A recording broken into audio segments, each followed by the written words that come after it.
First story is titled, Am I the a-hole for refusing to let my brother stay at my house after he betrayed me 7 years ago?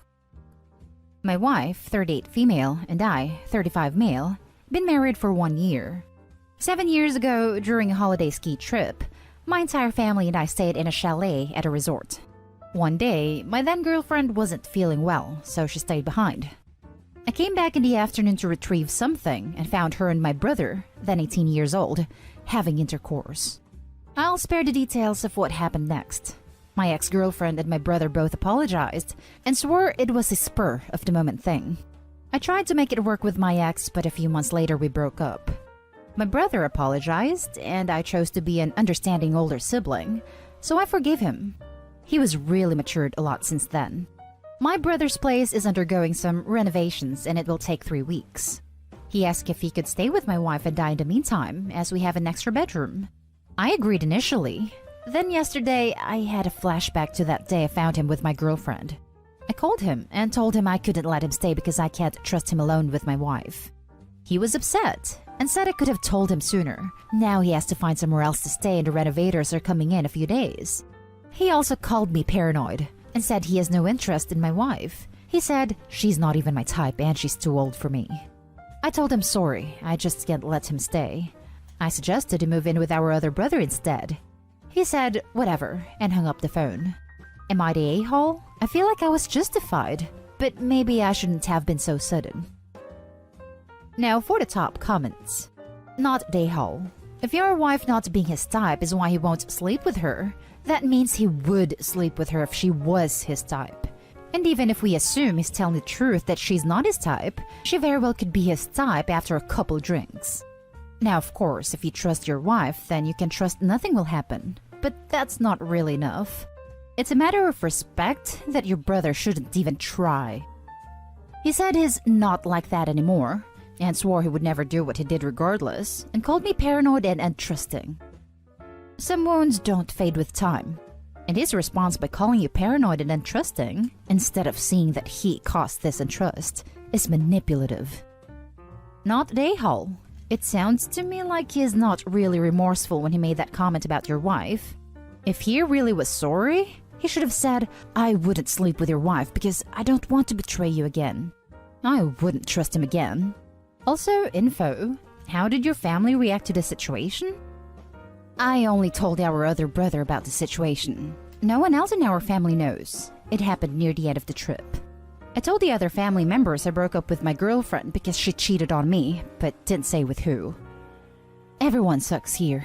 I totally see where you're coming from, as I also have past trauma/distrust from my ex.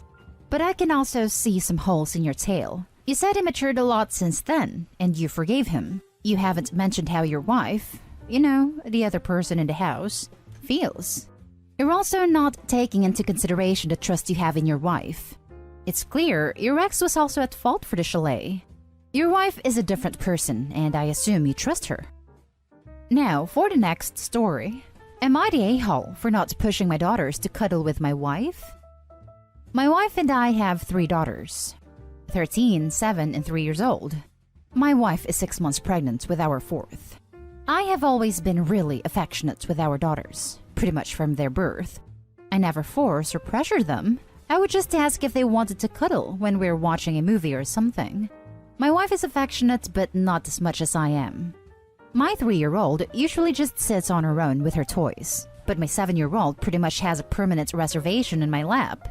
When my 13-year-old turned 11, she asked if she could sit on her own from now on. I said of course, and she did so. But then maybe 2 to 3 months ago, she asked if we could snuggle up again. She said the only reason she stopped was because her friends said it was weird, but now she doesn't care anymore. My wife was happy when my 13-year-old asked to cuddle again, but I noticed she would get a little sad when she saw 7 and 13-year-old with me. I've asked them both if they would like to cuddle with their mother for a while, and 7-year-old would usually go to her mother and then come back to me after a while, but 13-year-old would rather stay with me. My wife broached this with me and said she wanted me to tell them to cuddle with her more. I told her I did suggest that to them, but I'm not going to push or pressure them. I know it might be difficult for her, but I suggested to my wife that she ask herself and just be more all-round affectionate with them, especially when I'm not around. But she doesn't accept this and says I'm being selfish and unfair and that I should be sharing our daughters more. She also suggested that I deny them when they want to cuddle so they go to her instead. She says she would do the same for me. Am I the a-hole? Edit. Someone suggested I edit my post to mention this. But I don't believe my wife's suggestion of denying my daughter's cuddles was genuine. I think it was just her grief talking. Now for the top comments. Not the a-hole. Your wife has to learn that this is a bodily autonomy issue. If they don't want to snuggle her, they won't. And trying to force the issue isn't going to help. Thanks for your comment. Yeah, I agree. But I still don't want her to be upset, you know? Especially since she's pregnant. Pregnancy does not override consent or any other fundamental value. Not the a-hole. No one should be pressured into giving anyone affection, not even their parents. I understand that your wife is hurt, but pushing your daughters or denying them your affection is not the solution. Agreed. Any suggestions how to approach this with my wife? I think that she needs to be reassured that this isn't that the kids don't love her, but that everyone has a different love language and hers with the kids so far hasn't been cuddling. She needs to understand that your kids have their own bodily autonomy and want different affection from different people. It's a hard conversation to have, and I do understand why she is sad about it. But that doesn't mean she can force it on the kids. I agree with the love language thing. My wife has always spent time with our daughters doing activities, mostly things like baking together. I think it's just that my 13-year-old wanting to cuddle again has made my wife want in on that as well. Next story. Am I the a-hole for not rehiring the nanny we fired over a misunderstanding? I, 38 female, have a 17-year-old daughter from a previous relationship and a 6-year-old daughter from my current marriage. My husband and I both work, so I employ a nanny. This nanny also takes care of my 11-year-old nephew who comes over a lot when my brother is at work. A couple days ago, my meeting for the afternoon was rescheduled, so I decided to go home at 4:30 instead of my usual 6:30. The nanny was supposed to bring my daughter home for a snack before dropping her off at dance. I walk in, and I'm surprised to find that the nanny isn't back yet. I go to the kitchen and find a can of Smirnoff Ice Mash poking out of the trash can. All the alcohol in my house is in a wine cellar, and my husband and I don't buy Smirnoff. I was furious because nobody in the house had any business drinking. My nanny, when she was hired, was told that drinking on the job was strictly banned. I went into my daughter's room where she was lounging on her bed and held up the can. I asked if this was hers. My daughter swore up and down that this wasn't hers. She looked me in the eyes and said that she heard a can being cracked open by the nanny and that she saw the nanny drinking something in a can as she passed by the kitchen. I called the nanny and she said she was on her way home and there was traffic.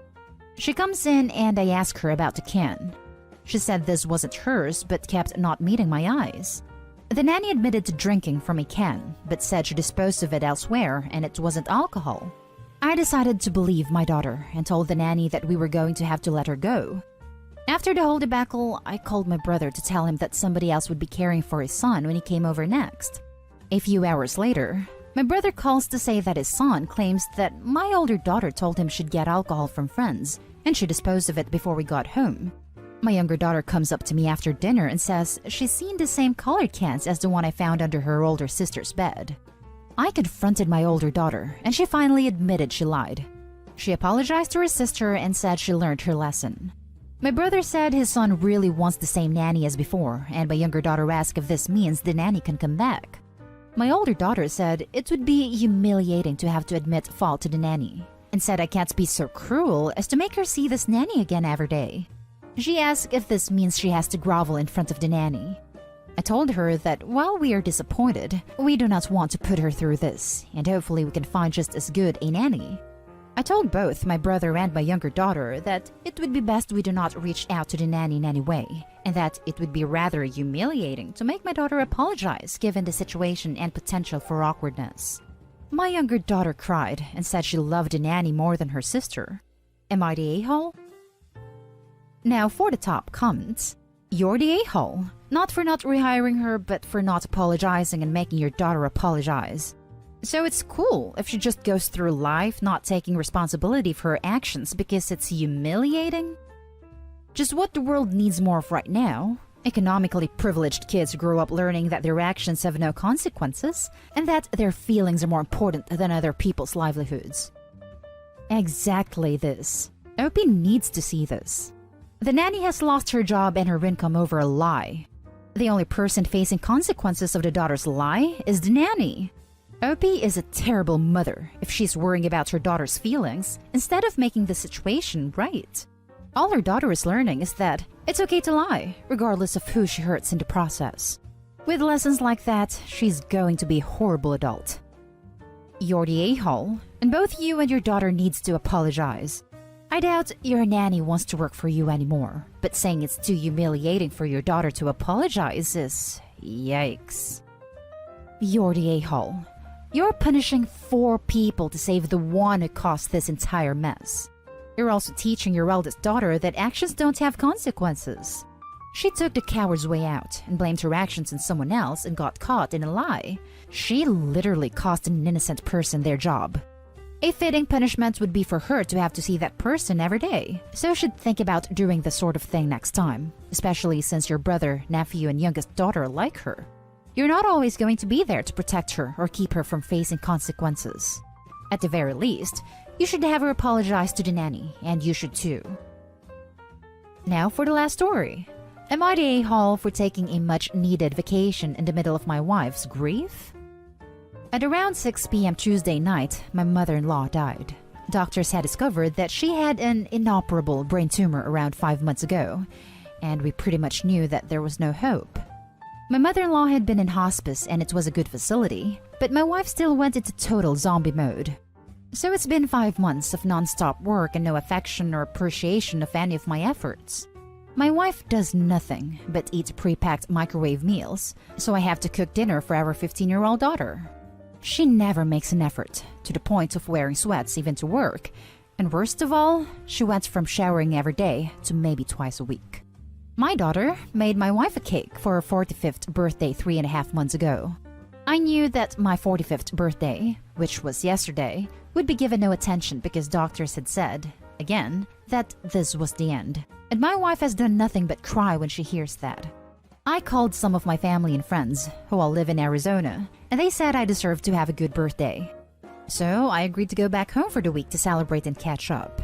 My wife got furious when she heard I was going, and she started begging and crying that she would control her outward expressions of depression and grief if I stayed, and said that she felt it was true this time, even though we have had like 4 false alarms regarding her mother before.